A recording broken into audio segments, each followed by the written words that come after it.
Good evening, सत श्री अकाल, राम राम, कैम छो दोस्तों। Myself Ajit Singh Jakhar, MD Agrimentors and guys again आपके साथ एनिमल हस्बेंड्री और डेयरी टेक्नोलॉजी के क्वेश्चंस के साथ जो कि इंपॉर्टेंट है आपके IBPS AFO के लिए, RRB SO के लिए और बाकी सभी एग्रीकल्चर कॉम्पिटिटिव एग्जाम्स के लिए जिनमें एनिमल हस्बेंड्री जो है आपका सब्जेक्ट एज ए आता है। सो गाइज होप सो आप सभी अच्छे होंगे। कोविड 19 का टाइम है, कहीं ना कहीं आप में से बहुत सारे स्टूडेंट कोविड 19 के हटने का वेट कर रहे होंगे, लेकिन आपको पता है वैकेंसीज किसी का वेट नहीं करती है ना। तो वैकेंसीज धड़ाधड़ आई जा रही हैं, जैसे SBI SO में वैकेंसी आ चुकी है, अभी आपका जो है RRB SO के अंदर भी वैकेंसी आ चुकी है, उसी प्रकार से IBPS AFO का वैकेंसी भी आने वाला है, NSE के अंदर भी वैकेंसी आ चुकी है। So guys don't waste your time, एक मिनट भी वेस्ट करते हो तो आप बाकी बच्चों से जो प्रिपरेशन कर रहे हैं उनसे पीछे जा रहे हो, है ना। तो अपना बेस्ट दीजिए। जो टॉपर होते हैं वो हमेशा, जो अच्छी मेहनत करते हैं वो हमेशा आगे जाते हैं, है ना।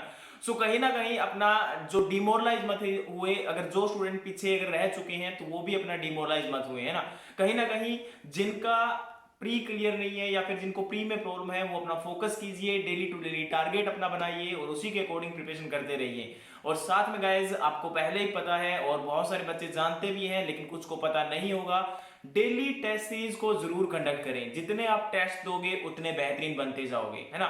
तो हम आपको क्लासरूम में भी और बाकी सभी वीडियोस के अंदर भी आपको ज्यादातर क्वेश्चन ही प्रोवाइड करवाते हैं। मैं टॉपिक के साथ क्वेश्चन को डिस्कस करने की कोशिश करता हूं या क्वेश्चन लेके आता हूं, उसी में टॉपिक को डिस्कस करता हूं। इसका रीजन यही होता है कि आपको ज्यादा से ज्यादा कम समय में बेहतरीन चीज मिले। तो चलिए गाइस एनिमल हस्बेंड्री और डेयरी के क्वेश्चन को डिस्कस करते हैं।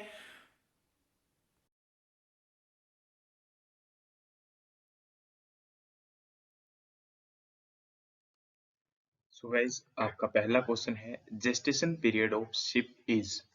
जो भेड़ है उसका जेस्टेशन पीरियड कितने टाइम पीरियड का होता है? 310 यानी कि 310 दिन, 155 डेज, 145 डेज और 114 days. So guys gestation period of ship is 145 days. ये आपका क्या होगा? राइट आंसर होगा। लेकिन सबसे पहले इंपॉर्टेंट ये है कि जेस्टेशन पीरियड होता क्या है। तो गाइज आपका जो जेस्टेशन पीरियड है वो आपका पीरियड होता है, टाइम पीरियड होता है जिसके अंदर कॉन्सेप्शन से जो आपका एक्ट ऑफ पार्चुरेशन है उसके बीच का जो टाइम पीरियड है उसे आप जेस्टेशन पीरियड बोलते हैं। आपका डिफरेंट जो एनिमल्स हैं उनके लिए जेस्टेशन पीरियड यहाँ पर प्रोवाइड करवाया गया है। तो सबसे पहले जेस्टेशन पीरियड की डेफिनेशन है the period from date of actual conception to date of parturition. So guys gestation period cattle, buffalo, sheep, goat, bitch यानी कि female dog, so mare, she camel, rabbit, cat, इन सभी का दिया गया है। लेकिन इंपॉर्टेंट आपके लिए cattle, buffalo, sheep, goat, so इन सभी का इंपॉर्टेंट है, बाकी इतना इंपॉर्टेंट नहीं है ना। सो गाइज कैटल का 283 डेज, बफेलो 310 दिन एंड शिप के लिए 145 डेज, जैसा कि अभी मैं क्वेश्चन में देखा। गोट के लिए 155 डेज और आपका जो सो है उसके लिए 114 डेज, है ना। तो 310 डेज है आपके बफेलो के लिए। तो ये आपके लिए सारे के सारे इंपॉर्टेंट है, इनको याद कर लेना, एग्जाम पॉइंट ऑफ व्यू है। और ये जो क्वेश्चंस डिस्कस करने जा रहा हूँ ये RRB SO के लिए भी और आपका IBPS AFO के लिए और बाकी सभी एग्रीकल्चर कॉम्पिटिटिव एग्जाम जिनमें एनिमल पूछा जाता है उन सभी के लिए ये इंपॉर्टेंट। नेक्स्ट क्वेश्चन आपका लिए है legal standard of HNF percentage content of sheep and goat milk is. जो आपका लीगल स्टैंडर्ड के अकॉर्डिंग अगर बात करें तो कितना परसेंटेज ऑफ SNF होता है आपके गोट और शिप के मिल्क में, यानी कि भेड़ और बकरी के दूध के अंदर आपका स्टैंडर्डाइजेशन SNF कितना परसेंटेज होता है? तो 9% आपका इसके अंदर क्या होता है? SNF। सो गाइज ये आपके लिए फिर एक लिस्ट प्रोवाइड करवाई गई है। उसके अंदर बफेलो में 9% होना चाहिए SNF, और शीप के मिल्क में आपका 9%, गोट 9%, स्किम मिल्क में 8.7, काउ मिल्क 8.5, टोन मिल्क 8.5 और स्टैंडर्ड मिल्क में भी आपका 8.5 SNF परसेंटेज रिक्वायर्ड होता है। ओके गाइस, तो ये है according to the prevention of food adulteration act 1976। So इसे इंपॉर्टेंट है याद करना क्योंकि कई बार ये कई एग्जाम्स के अंदर पूछा जा चुका है। नेक्स्ट क्वेश्चन आपका है which of the following is monoestrous animal. Monoestrous animal का मतलब क्या होता है? जो एक साल के अंदर एक बार ही आपका जो है स्ट्रेस साइकिल आता है उसे आप मोनोइस्ट्रस बोलते हो। तो मोनोइस्ट्रस, पॉलीइस्ट्रस और सीजनल स्ट्रेस होता है, ठीक है। मेनली 3 टाइप के होते हैं। तो आपका मोनोइस्टस का मतलब यहाँ पर क्या है कि आपका इनमें से कौन सा जो है मोनोइस्टस एनिमल है, कैटल है, हॉर्स है, शीप है, तो इनमें से। लेकिन यहाँ पर हम बात करें मोनोस्टस की, तो आपका मोनोस्टस मतलब 1 साल के अंदर 1 बार ही ईस्टर साइकिल आता है, तो डॉग और बियर में। सीजनली जो आता है वो आपका शीप में, गोट में या हॉर्स में आता है, और पॉलीस्टस यानी कि 1 साल में थ्रू आउट द ईयर आता रहता है, वो कैटल और पिग के अंदर होता है। सो गाइज होप सो आपको ये चीज समझ में आई होगी कि मोनोस्टर साइकिल, पॉलीस्टर साइकिल होता क्या है, क्योंकि कई बार एग्जाम्स में ये क्वेश्चन भी आपका पूछा जाता है। नेक्स्ट क्वेश्चन है improved breed Karan Fries is cross between. आपका जो करन फ्राइज एक ब्रीड है वो किस किस के बीच में क्रॉस है, तो आपको पता होगा ये कैटल की ब्रीड है। और अभी ये जो करनाल के अंदर इस मतलब इस ब्रीड को प्रिपेयर किया गया था, बनाया गया था। तो ये किन दो ब्रीड के बीच का क्रॉस है? सो गाइज आपको पता होगा ये होल्स्टन फ्रीजियर और थार पार्कर के बीच का क्रॉस है ना। क्योंकि इसमें फ्रीज जो वर्ड है, करंट फ्रीज, वो कहीं ना कहीं डिनोट कर रहा है जो आपकी फ्रीजियन ब्रीड है ना। सो गाइज होल्स्टन फ्रीजियन के साथ इसका थार पार्कर का जो क्रॉस करवाया गया था, उससे आपका करंट फ्रीज जो ब्रीड है वो प्रिपेयर हुई थी। क्योंकि गाइज देखिए ये जो इम्प्रूव्ड ब्रीड क्वेश्चन होते हैं ये कई बार आपके एग्जाम्स में एज इट इज पूछ लिए जाते हैं, तो बहुत इंपॉर्टेंट है, इनको याद कर लेना। आपको एक किया गया है जिसके अंदर पूरा का पूरा क्रॉस ब्रीड जो है इनके कैटल की दिया गया है। जर्सिन इलाहाबाद ओरिजिन है इसका, और जर्सी और रेड सिंधी इसका क्रॉस है।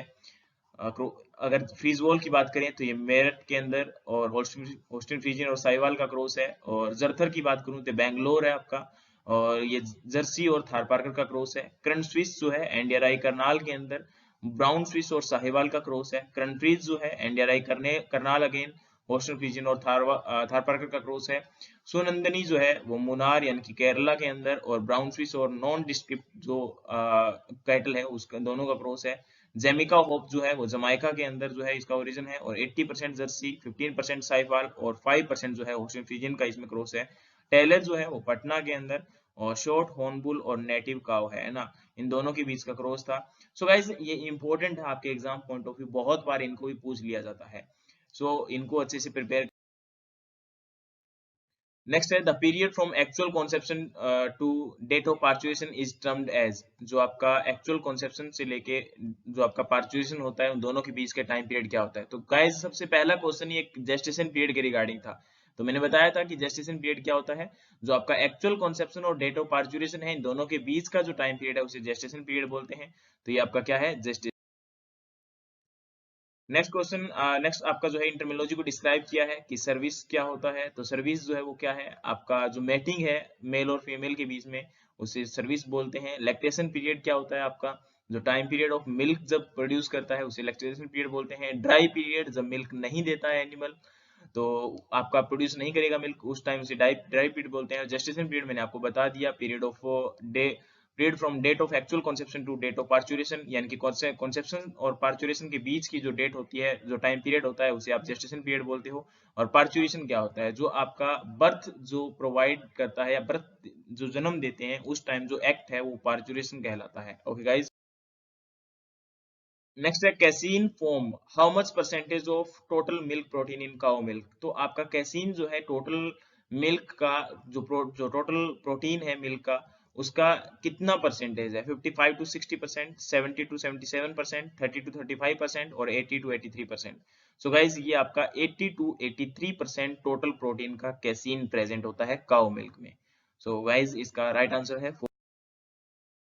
और नेक्स्ट क्वेश्चन है which of the following breed is the highest milk producer in the world. कौन सी ब्रीड जो है वो सबसे ज्यादा मिल्क प्रोड्यूसर है वर्ल्ड के अंदर?